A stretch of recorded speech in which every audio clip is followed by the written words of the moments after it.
Eric, hello. How's it going? Very well, thank you. Terrifying film, Deliver Us from Evil. Very scary. Are you a fan of horror films in general? Are you sort of quite familiar with the classics?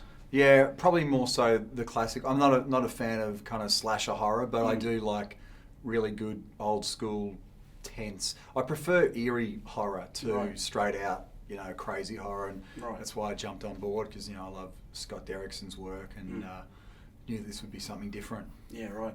And look, there's a lot of films like Poltergeist and The Exorcist, and people talk about spooky things happened on set.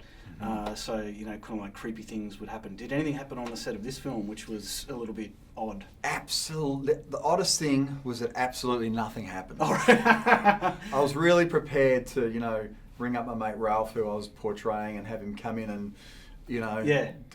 chase the evil spirits away. But for me, I think he might have said a prayer or two for me. Right. I got left alone. Right. So far. Right, so far. So far. Excellent. And what about in real life? Have you ever sort of experienced anything that you'd sort of consider paranormal in your real life?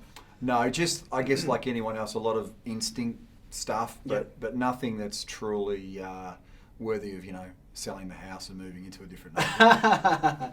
Right. Has this film changed your outlook on supernatural things? Like, what was your opinion of kind of paranormal, supernatural things beforehand and then after doing the film? Well, I guess, I don't know about paranormal, supernatural, but in terms of truly understanding the religious, cultural, historical place of exorcisms, that's definitely changed. Like to actually go and learn about that stuff for real, and Scott, our director, and Ralph Saatchi, who's the character that I'm portraying in the film, is a real person. That was a bit of an eye-opener, definitely.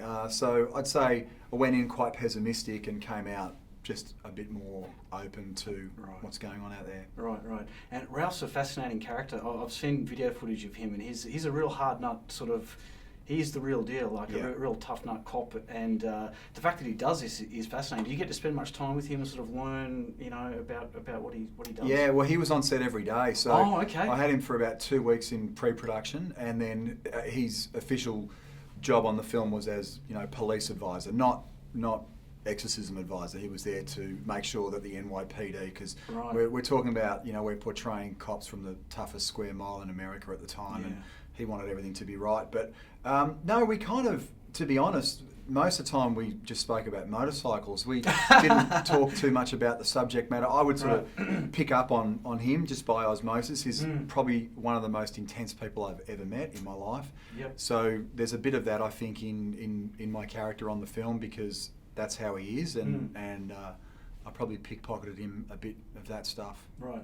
And did it help with the accent, having him around to sort of... Yeah, well, plus just shooting in the Bronx. Like, the first thing I said to Scott when I met him was, please tell me we're not going to shoot this in, Toronto or Vancouver. Shooting night shoots in the Bronx, in the 4-6, which is where this was depicted, helped immensely, and it was a lot of fun. A lot of fun. Yeah, right. And what's interesting as well is like you've played, a quite over-the-top superhero character with the Hulk, but Ralph Saatchi is very much like a real world superhero. Like he's fighting crime by day and then demons by night.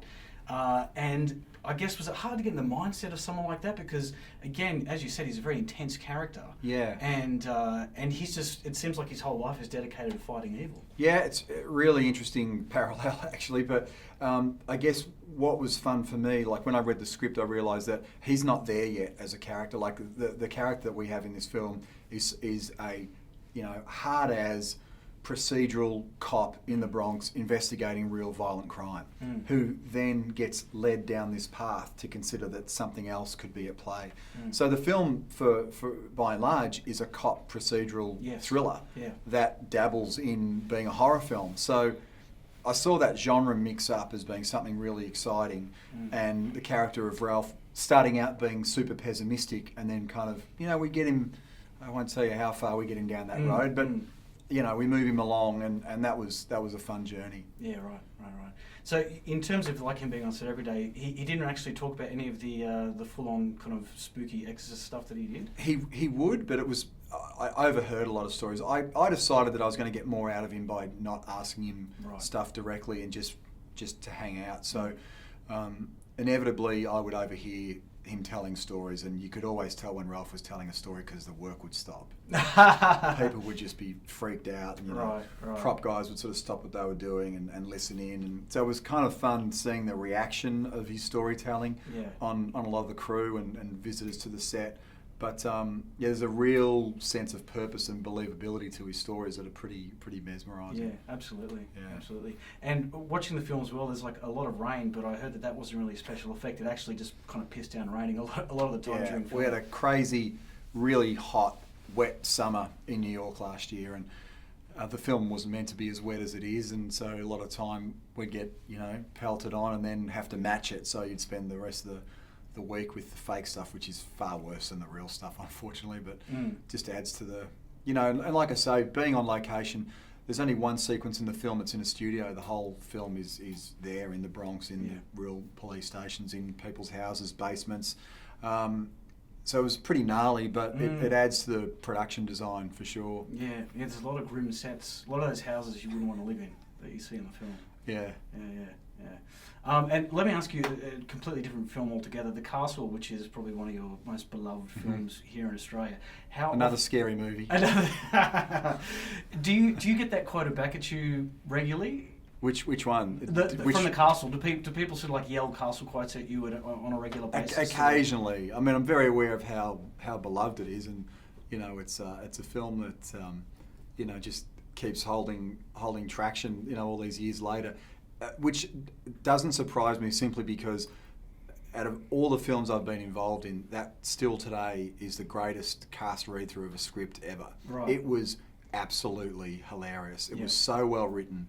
There were so many great jokes that just worked as character jokes, as well-written jokes. So I'm not surprised it's held up because, as I say, it was just one of the best cast read-throughs ever. Yeah, right. Do you have a favourite quote from the film yourself? I think kickboxing 24 hours a day would be my favourite. Yes, for sure. Yeah, it's still, you hear it. People will say that just randomly from time to time. It's all in the inflection. It is. It's all I appreciate hearing it in person. That's 24 hours a day, as opposed to a week. It's a very important distinction. It is. Thank you very much. Thanks for your time, Eric. Thanks, mate. Appreciate it.